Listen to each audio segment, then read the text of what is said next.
अस्सलाम वालेकुम दोस्तों। क्या आपने कभी ब्लेड, मार्जिन्स और स्लग के नाम सुने हैं? इनको क्यों इस्तेमाल करते हैं? इनका एडोबी InDesign में क्या किरदार है?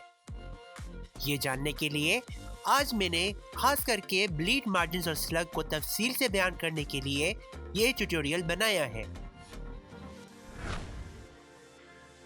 लेकिन सबसे पहले मैं आपको बताना चाहता हूँ कि मैंने ट्यूटोरियल पहले से ही बना रखा है जिसमें मैंने बताया है कि एडोबी InDesign में ब्लीड, मार्जिन्स और स्लग कैसे तब्दील किए जाते हैं।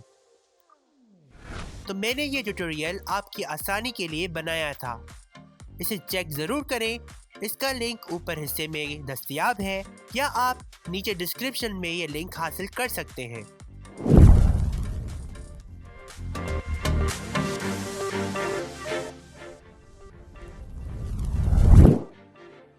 तो ब्लीड क्या होता है? ब्लीड वो हिस्सा है जो प्रिंटिंग के बाद उन्हें तराश लिया जाता है। इस खाके को देखें। इस सिफे पर इन नुक्ते वाली लाइनों के नीचे का हिस्सा किताब का आखिरी साइज है, लिहाजा इससे आगे की कोई भी चीज़, चाहे टेक्स्ट, बैकग्राउंड, तस्वीर वगैरह, जो ब्लीड वाले हिस्से में है उसे किताब के आखिरी साइज में फिट करने के लिए तराश लिया जाएगा। ज़्यादातर मामलात में बैकग्राउंड को ब्लीड के किनारे तक बढ़ाया जाता है ताकि तस्वीर के किनारे पर सफ़ेद टुकड़े शामिल होने से बचा सके। किसी भी डॉक्यूमेंट के लिए ब्लीड साइज 0.25 इंच होना चाहिए, लिहाजा अगर आपका डॉक्यूमेंट 5.75 इंच और 8.75 इंच है तो उसमें से 0.25 इंच प्रिंटिंग के बाद काटा जाएगा ताकि वो अपनी असली साइज 5.5 इंच और 8.5 इंच में आ जाए। तो आपके बेहतर तफहीम के लिए मैंने ये फहरिस्त शामिल किया है।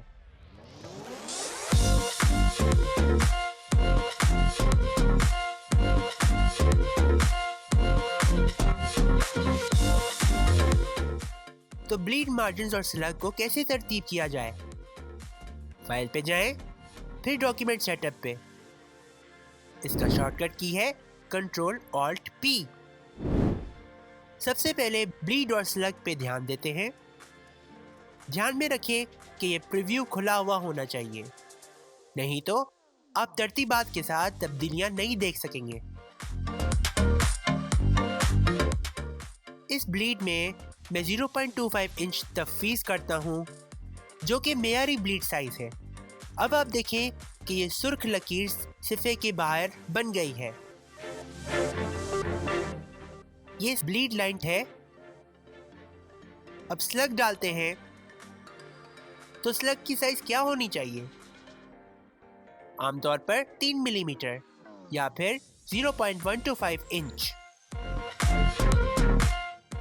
अब ब्लीड का 0.25 इंच और 0.125 इंच शामिल करें जो कि 0.325 इंच बन जाता है।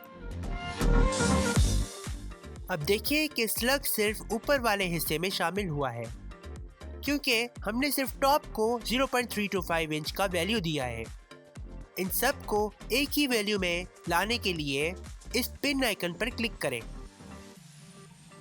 अब सारे वैल्यूज एक जैसे हो गए हैं। अब आप देख सकते हैं कि ये हरी लाइंस ब्लीड लाइन के बाद शामिल हो गई हैं। ये स्लग है।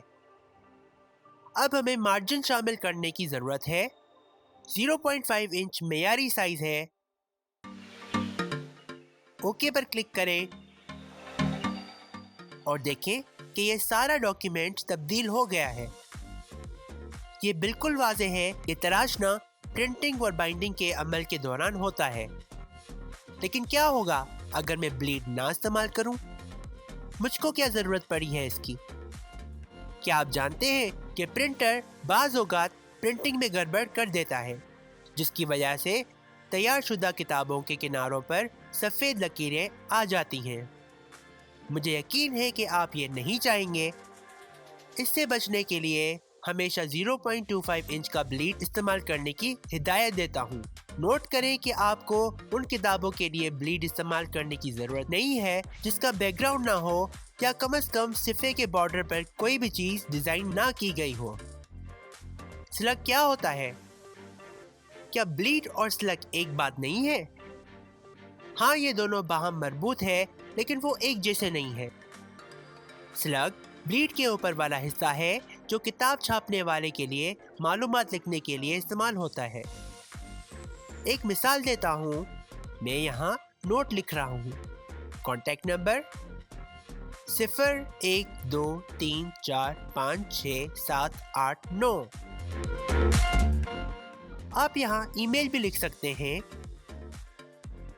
और चाहे तो लोगो भी डाल सकते हैं। बुनियादी तौर पर क्लाइंट प्रिंटर के लिए वाज़ेह हिदायत देने के लिए किसी भी किस्म की मालूमात लिख सकता है। तो जब आप इसे PDF में एक्सपोर्ट करें तो मार्क्स एंड ब्लीड्स में ज़रूर जाएं और यकीनी बनाएं कि ये सब ऑप्शंस चेक्ड हों। खास तौर पर इंक्लूड स्लग एरिया, वरना एक्सपोर्टेड PDF फाइल स्लग को शामिल नहीं करेगा। स्लग के ऊपर वाले हिस्से में कॉन्टैक्ट नंबर, ईमेल और लोगो शामिल हो गए हैं, लेकिन यहाँ नीचे स्लग पे ध्यान दें। यहाँ मॉडिफिकेशन डेट, फाइल नेम और डेट ऑफ क्रिएशन खुद ब खुद शामिल हो गई हैं। वैसे अगर यहाँ ना भी आए तो आप ये मालूमात मैन्युअली भी डाल सकते हैं। आपको सिर्फ टेक्स्ट टूल लेना है और इस दस्तावेज के निचले हिस्से में स्लग पे टेक्स्ट बॉक्स बनाना है। फिर आप टाइप पे जाएं, फिर टेक्स्ट वेरिएबल्स और इंसर्ट वेरिएबल। इन ऑप्शंस में से आप कुछ भी ले सकते हैं। मैं लेता हूं मॉडिफाइड डेट। अब आप देख सकते हैं कि मॉडिफाइड डेट यहाँ पे आ गई है। आप चाहें तो फाइल नेम और डेट ऑफ क्रिएशन भी डाल सकते हैं। अहम बात यह है कि जब भी दस्तावेज़ात प्रिंट की जाएंगी उसमें मॉडिफिकेशन डेट भी प्रिंट हो जाएगी। लिहाजा मुस्तकबिल में होने वाली कोई भी तरमीम इस दस्तावेज को छापने वाले शख्स को मुत्तले करेगी कि ऐसे डबल चेक करें कि कोई टेक्स्ट या कोई भी चीज़ मार्जिन से बाहर ना जा रही हो, ताकि उसे दुरुस्त किया जाए।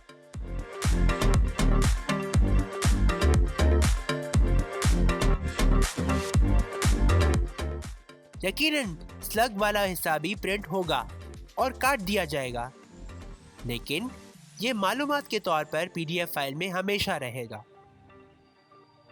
याद रखें कि ये स्लग कोई जज नहीं है जिसे दस्तावेज में आराइशी अंसार के तौर पर इस्तेमाल किया जा सके। अब मार्जिन्स क्या हैं? मार्जिन्स बिल्कुल ब्लीड की तरह ही है। फ़र्क सिर्फ इतना है कि इसमें सिर्फ मवाद का ख्याल रखा जाता है ताकि ये मार्जिन्स के किनारों को पार ना करें। ये गुलाबी लकीरें मार्जिन्स हैं। ये किताब के किसी भी अहम मवाद को तराशने से रोकता है, लिहाजा मवाद को इस किनारे से आगे नहीं बढ़ना चाहिए। अब आप देख सकते हैं कि ये सारा टेक्स्ट मार्जिन्स के बाहर जा रहा है। मुझे इसे मार्जिन्स के अंदर लाने की ज़रूरत है। मैं उन तमाम अशिया को मुंतकिल करता हूँ।